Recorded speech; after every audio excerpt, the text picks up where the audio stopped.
Now we will discuss about the abducent nerve. Abducent nerve is a sixth cranial nerve, right? And it is also a pure motor nerve. It's also supply the extraocular muscle, in which extraocular muscle is supplied by abducent nerve. Again, remember the formula LR6SO4 thrice. So LR6, LR is the lateral rectus, which is supplied by the sixth nerve. So lateral rectus muscle is supplied by the abducent nerve. The pathway of sixth nerve starts from the pons, right? The nucleus of abducent nerve is present in the pons. So it emerges from the brain stem at the level of pons, and then it enters the cavernous sinus. But it passes from the medial wall of cavernous sinus.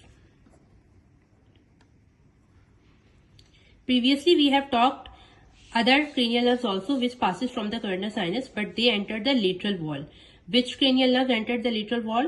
Third, fourth, right? But the sixth nerve enters the medial wall of cavernous sinus. Then after exiting the cavernous sinus, it enters into the superior orbital fissure.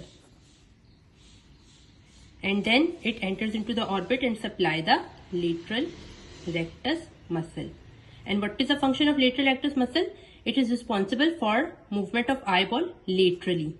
It works on which side? On the name of its action. So the name is lateral rectus, so it is responsible for turning the eyeball laterally. Now what happens if there is the damage of sixth nerve?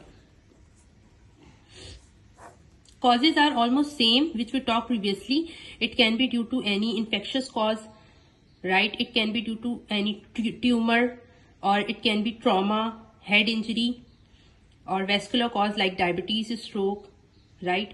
Or it is also most importantly due to the raised intracranial pressure, which can lead to sixth nerve palsy. So what happens if there will be the damage of sixth nerve? Then the patient will not be able to move the eyeball laterally.